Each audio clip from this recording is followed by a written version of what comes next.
प्यारे बच्चों नमस्कार। पाठ 4 सरल समीकरण गणित में हम पढ़ रहे हैं सरल समीकरण, जो कि अब लास्ट में है। प्रश्नावली 4.4 इसकी अंतिम प्रश्नावली है। इसके 2 प्रश्न हम कर चुके हैं, आपने समझे भी होंगे। इस प्रश्नावली में क्या है कि हमें समीकरण बनाना भी है और हल भी करना है। दोनों तरीके हमें आने चाहिए, दोनों काम हमें आने चाहिए। तो ये हमारे पास है। आज हम प्रश्न नंबर 3 इसका कर रहे हैं, जो इसका अंतिम ही प्रश्न है। इसके बाद अगला पाठ हम शुरू करेंगे। इसमें देखिए, सवाल को समझना बहुत ज़रूरी है इसमें कि सवाल कह क्या रहा है। ठीक है, इसमें देखिए, इरफान कहता है कि उसके पास परमित के पास जितने कंचे हैं, ठीक है ना, उसके 5 गुने से 7 अधिक हैं। इरफान के पास 37 कंचे हैं, परमित के पास कितने कंचे हैं। देखिए, हमने इसके सामान्य कथन बनाए। सामान्य कथन आप इसके कैसे बनाएंगे। पहली जो बात इसने बताई कि इरफान के कंचों की संख्या कितनी है, परमित के कंचों की संख्या के 5 गुना से 7 अधिक। परमित के कंचों की संख्या से 5 गुना से 7 अधिक, ये इरफान के पास कंचे हैं। और दूसरी बात कह रहा है कि इरफान के पास 37 कंचे हैं। ये बिल्कुल एग्जैक्ट वास्तविक संख्या इसने बता दी, और पहले इसने घुमा फिरा के बताई, है ना। तो दोनों से हमारा समीकरण बनेगा। कैसे, देखिए, पहले हमने पहली बात जो घुमा फिरा के है उसको देखना है। इसमें जो अज्ञात है, इरफान के पास कंचे अज्ञात नहीं है, वो 37 हैं। और ऐसे भी उसने बताया कि परमित के कंचों का 5 गुना से 7 अधिक है। तो इरफान के पास अज्ञात नहीं है, अज्ञात है परमित के पास। परमित के पास नहीं पता हमें बिल्कुल भी कि कितने कंचे हैं। मान लिया जाए परमित के पास कंचों की संख्या है y। मानने के लिए ज़रूरी नहीं कि आप जो मैंने लिखा वही माने, आप जो चाहें वो माने, ठीक है ना। ABCD में से जो अक्षर आपको लेना है, जो पसंद है वो लीजिए। माना परमित के पास y कंचे हैं, y का 5 गुना। अब उसने कहा y कंचे हैं, तो परमित के कंचों की संख्या है y, कोई दिक्कत। फिर कहा परमित के कंचों की संख्या का 5 गुना, 5 की गुणा कर दी हमने। y का 5 गुना हो गया 5y, y गुणा 5 है ना, तो 5y हो गया। तो यहाँ तक 5 गुना तक पहुँचे तो हम गए 5y। अब अगर 5y से इसमें उसने कहा 5 गुना से 7 अधिक, 5 गुना 7 अधिक, यानी कि अधिक हमने 7 कर दिया, है ना, 5y धन 7। तो इरफान के पास कंचों की संख्या कितनी, परमित के कंचों की संख्या का 5 गुना से 7 अधिक, वो हो रहा है 5y धन 7। यानी इरफान के पास जो कंचों की संख्या है वो है 5y धन 7। ये तो 5y ये है, देखिए। अतः इरफान के पास कितने कंचे हैं, परमित के कंचों की संख्या के 5 गुने से 7 अधिक, है ना। तो ये आ गए 5y धन 7। ये अब दूसरी बात कह रहा है कि इरफान के पास कंचे हैं 37, है ना। दूसरे कथन के अनुसार क्या हो गया, इरफान के पास कंचे कितने हैं, 37। अतः समीकरण क्या बनेगा, 5y धन 7 बराबर 37। 5y धन 7 बराबर 37। दोनों बातों को हमने एक कर दिया तो बन गया समीकरण। अब इसको हल कर लीजिए। हल कैसे करते हैं, यहाँ हल देखिए कैसे करते हैं। यहाँ y आपका चर है, चर का मान ज्ञात करना है। चर के मान ज्ञात करने के लिए हमें इसके साथ जो भी है उसको हमें दूसरे पक्ष में ले जाना है। यहाँ केवल अकेला y को रखना है। तो इसको करने के लिए हमें क्या करना पड़ेगा, ये 5 और 7 को यहाँ से हटाना पड़ेगा। अब ये ध्यान रहे कि हम एक साथ दोनों को नहीं हटा सकते, हम एक एक करके हटा सकते हैं। तो पहले किसको हटाएंगे, पहले हटाएंगे हम दूर वाले को। दूर वाला है 7, तो 7 का पक्षांतर हम पहले करेंगे। 7 का पक्षांतर किया तो क्या आया, इधर लेफ्ट साइड में हमारा रह गया 5y, और राइट साइड में क्या हुआ, 5 यहाँ पहले जुड़ रहा था, इसलिए लेफ्ट जब वो राइट में जाएगा पक्ष उसका बदलेगा तब वो घटेगा। 37 में से 7 गया, बचा 30। 5y बराबर 30। अब इस 5 का भी पक्षांतर होगा। 5 यहाँ पर देखिए y के साथ गुणा में है, तो 5 का जब पक्षांतर होगा तो इधर रह जाएगा y, और यहाँ से हटेगा गुणा से तो इधर जाएगा भाग में, यानी बटे में। 30/5, 5 से 30 को काटा, आया 6 बार, 6 बार कटा, 5 छक्का 30, अतः परिमित के पास कंचे कितने हो गए? 6। इस प्रकार से करेंगे। अगला देखिए, एक और है इसमें। लक्ष्मी के पिता की आयु 49 वर्ष है, ये इन्होंने बताया। फिर बताया उन्होंने कि उनकी आयु लक्ष्मी की आयु के 3 गुने से 4 वर्ष अधिक है। लक्ष्मी की आयु क्या है? देखिए, अब दोनों कथन को हम यहाँ पर लिख लेते हैं। पहला कथन जो था हमने दूसरा बना लिया। अब यहाँ देखिए, जो यहाँ से हमने लिया, उनकी आयु यानी पिता की आयु लक्ष्मी की आयु के 3 गुने से 4 वर्ष अधिक है। तो पिता की आयु लक्ष्मी की आयु के 3 गुने से 4 वर्ष अधिक। दूसरी बात लिखी, दूसरी बात इसने बताई पिता की आयु 49 वर्ष है। ये बिल्कुल एक्यूरेट इसने बता दिया कि 49 है, लेकिन लक्ष्मी की आयु के 3 गुने से 4 वर्ष अधिक है।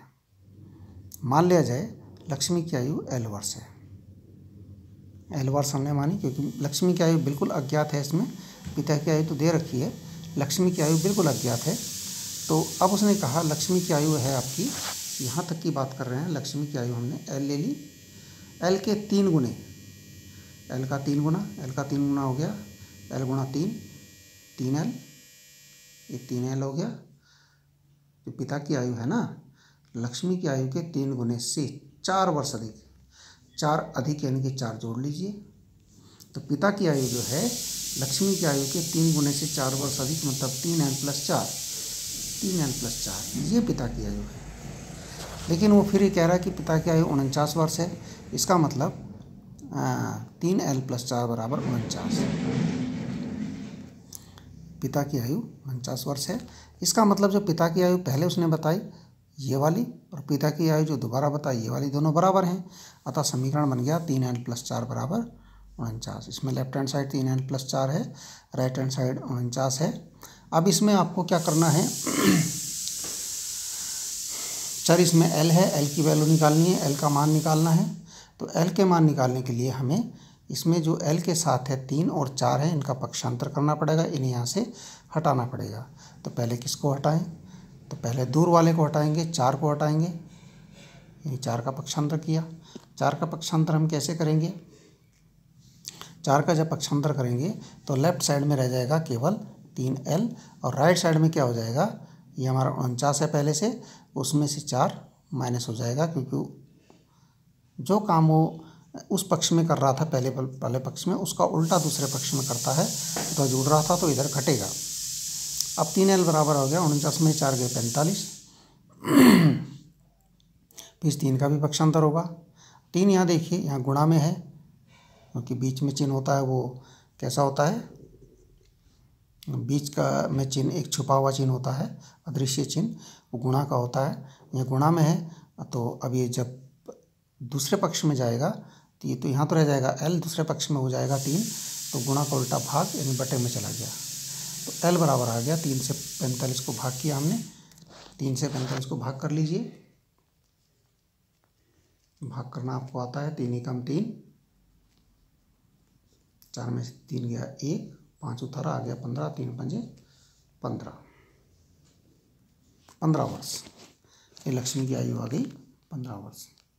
L हमने लक्ष्मी की आयु मानी थी ना, L बराबर 15 यानी लक्ष्मी की आयु 15 वर्ष। ओके। अब एक प्रश्न और है इसमें। सुंदर ग्राम के निवासियों ने अपने गांव के एक बाग में कुछ पेड़ लगाए। ओके। इनमें से कुछ पेड़ फलों के थे, कुछ फलों के थे, आम, नारंगी, सेब, संतरा, ऐसे होंगे कुछ। और उन पेड़ों की संख्या जो फलों के नहीं थे, फलों वाले पेड़ों की संख्या के 3 गुने से 2 अधिक थी। यदि ऐसे पेड़ों की संख्या जो फलों के नहीं थे 77 है, तो लगाए गए फलों के पेड़ों की संख्या क्या थी, ये हमें ज्ञात करना है। तो हम इसका कथन अपने आप बनाएंगे। प्रश्न को देख करके हमने कथन बनाया, ऐसे पेड़ों की संख्या जो फलों के नहीं हैं की संख्या, ऐसे पेड़ जो फलों के नहीं हैं की संख्या फलों वाले पेड़ों की संख्या के 3 गुने से 2 अधिक है। फलों वाले पेड़ों की संख्या के 3 गुने से 2 अधिक, ये है इसमें। अब दूसरी, और ऐसे पेड़ों की संख्या कितनी है जो फलों वाले नहीं है, 77 है। ये फिक्स दे दिया इन्होंने। एक ही जैसे प्रश्न है सारे। अब यहाँ देखिए, मान लिया जाए क्योंकि इसमें जो ऐसे पेड़ जिनके जो फलों के नहीं हो तो 77 हैं। कि अज्ञात केवल वो है ऐसे पेड़ों की संख्या जो फलों वाले हैं, इन बिल्कुल अज्ञात हैं। मान लिया जाए ऐसे पेड़ों की संख्या, फलों वाले पेड़ों की संख्या टी है। टी माना हमने। अब टी का 3 गुना, क्योंकि फलों वाले पेड़ों की संख्या के 3 गुना ये टी है। 3 गुना होगा तो गुणा 3 हो जाएगी, 3T और +2 क्या हो जाएगा, ये टी है। फलों वाले पेड़ों की संख्या यहाँ तक टी है। फिर 3 गुने की बात करी तो 3T हो गया। फिर 2 अधिक की बात करी तो 2 अधिक हो गया। यानी कहने का अर्थ है पेड़ों की संख्या जो फलों के नहीं है वो है आपकी 3 गुने से, फलों वाले पेड़ों की संख्या के 3 गुने से 2 अधिक। वो हमने टी मान लिया फलों वाले पेड़ों की संख्या, तो 3T + 2 ये आया हमारा। फलों वाले जो फलों के नहीं है ऐसे पेड़ों की संख्या हो गई 3T + 2। अब ऐसे पेड़ों की संख्या जो फलों के वाले नहीं है वो हो गई 3T + 2। लेकिन वो कह रहा है कि ऐसे पेड़ों की संख्या 77 है। ठीक है ना। एक कथन तो कह रहा है कि ऐसे पेड़ों की संख्या 3T + 2 है, दूसरा कथन कह रहा है कि 77 है। इसका मतलब दोनों बातें बराबर हैं, 3T + 2 = 77। ठीक है। अब इसमें ये आपका समीकरण बन गया। और समीकरण को हल करेंगे लेफ्ट हैंड साइड, देख लीजिए 3T + 2, राइट हैंड साइड 77, 2 का पक्षांतर करेंगे क्योंकि 2 दूर है। पक्षांतर करने पर वो दूसरी साइड में जाके घटेगा, तो 77 में से 2 घटाए बचा 75। फिर 3 का पक्षांतर करेंगे, 3 का पक्षांतर करेंगे तो 3 गुणा का उल्टा भाग में जाएगा, और 3 से भाग करेंगे 75 को, आएगा 25। 3 से 75 को भाग करके देख लीजिए, 3 दूना 6, 7 में 6 गया 1, 5 उतारा, 3 पंजे 15, 25। तो ऐसे लगाए गए फलों वाले पेड़ों की संख्या आपकी 25 आ गई। ठीक है। तो ठीक है, अब इन प्रश्नों को कीजिए। आपकी प्रश्नावली खत्म हो रही है। धन्यवाद।